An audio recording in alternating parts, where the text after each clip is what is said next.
மூங்கில் குச்சிகளை கம்பிக்கு பதிலாக பயன்படுத்திருக்காங்க. இந்த வீடியோவை ஒரு 50 பேர் எனக்கு அனுப்பி கருத்துக்கள் கேட்டிருக்கீங்க. அவங்களுக்கு நன்றி. கம்பெல்லாம் போட்டு மண்டையை பிச்சுக்காம ஒரே ஒரு சிம்பிள் விஷயத்தை நம்ம தெரிஞ்சுக்கணும். ஸ்டீலை நம்ம ஏன் காங்கிரீட்டுக்கு பயன்படுத்துகிறோம்? காங்கிரீட் வந்து strong in compression, week in tension. அதாவது டென்ஷன் அப்படின்னா இழுவிசை அப்படின்னு சொல்லுவாங்க. இந்த டென்ஷன் ஃபோர்ஸை சப்போர்ட் பண்ணுறதுக்கு தான் நம்ம வந்து ஸ்டீல் பயன்படுத்துகிறோம். கரெக்டாக? இந்த மூங்கில் அப்படின்றது இயற்கையாகவே ஃபைபர்னு சொல்லக்கூடிய நார்களால் ஆனது. அதனால இழுவிசைன்னு சொல்லக்கூடிய டென்சைல் ஸ்ட்ரென்த் வந்து இயற்கையாகவே இதுக்கு வந்து இருக்கு. அதனால தான் அந்த காலத்தில் நம்ம ஊரில் மட்டும் இல்லை, பல நாடுகளில் இதை பயன்படுத்தி வீடு கட்டியிருக்காங்க. அதே மாதிரி காங்கிரீட்டுக்கும் ரெயின்ஃபோர்ஸ்மெண்ட்டாக இதை வந்து பயன்படுத்தியிருக்காங்க. பட் ஸ்டீலோட டென்சைல் ஸ்ட்ரென்த்தை விட மூங்கிலோட டென்சைல் ஸ்ட்ரென்த் அப்படின்றது 50% கம்மியாக தான் இருக்குது. இந்த டேபிள் காலத்தோட கம்பேரிஷனை நீங்களே பாருங்கள். டென்சைல் ஸ்ட்ரென்த் மட்டும் இல்லை, கம்ப்ரசிவ் ஸ்ட்ரென்த்தும் ஸ்டீலை விட மூங்கிலுக்கு கம்மியாக தான் இருக்குது. இதெல்லாம் தாண்டி நீங்கள் பயன்படுத்தணும் அப்படின்னா எகைன் ரிங் மேக் பண்ணுறதுல ப்ராப்ளம் வரும். ஸ்லாப்ல நீங்கள் இந்த ஸ்ட்ரென்த் போதும் அப்படின்னா நீங்கள் தாராளமாக பயன்படுத்திக்கலாம். இந்த வீடியோவில் கூட பீம் அண்ட் ஸ்டேர் கேஸ்க்கு வந்து ஸ்டீல் தான் யூஸ் பண்ணியிருக்காங்க.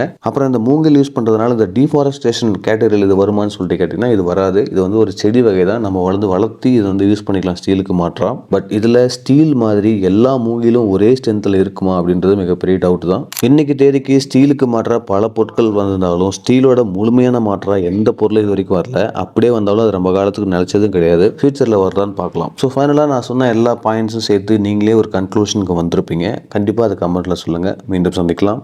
நன்றி.